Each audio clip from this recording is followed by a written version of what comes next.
But as you're getting ready to apply, definitely start gathering your information ahead of time. Start thinking through those folks that might be who you might want to ask to be writing those letters of reference for you.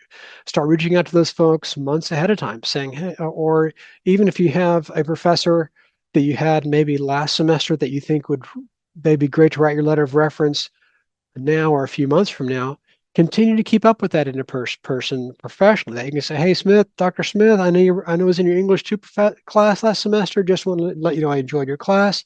Here's how my summer went. Hope things are going well with you."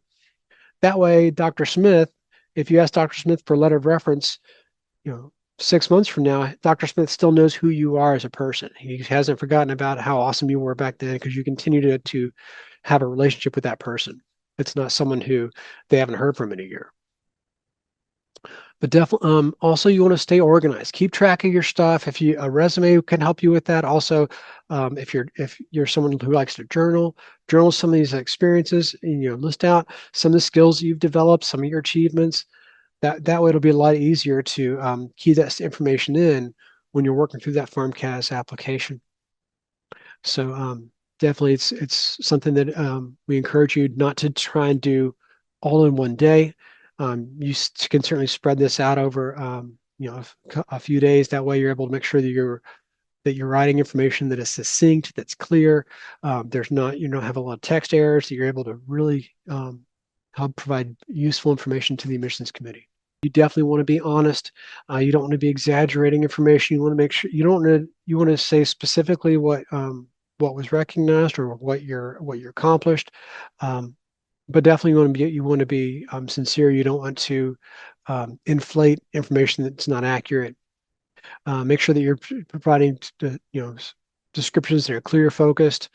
Um, Tell us exactly what was going on there.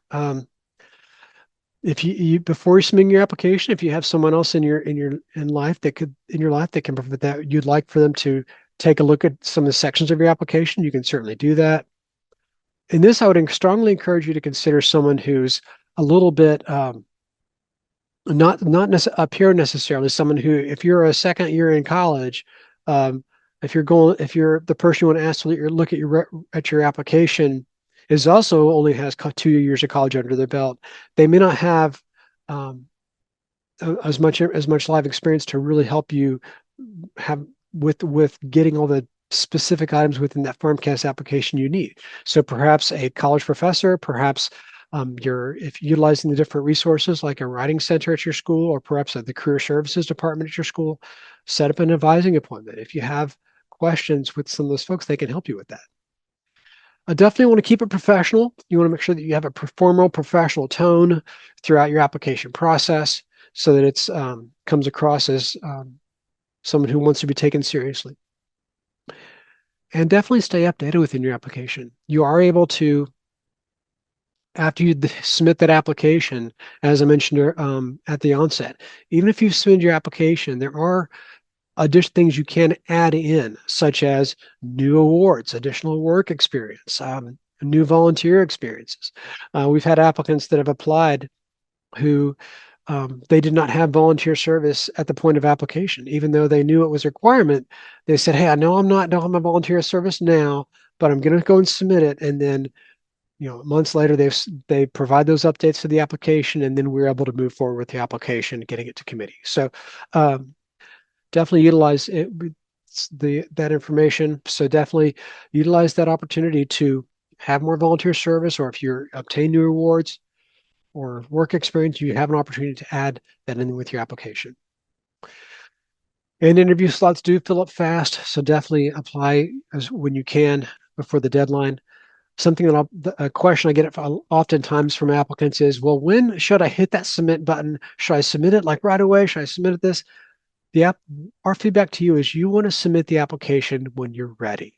We don't want you to feel pressure to submit that application if you're not going to meet all the requirements for this year, for example, or if we don't want you to feel that you're trying to rush to apply if you're not ready to hit that submit button. You're the one that ultimately is going to make that decision.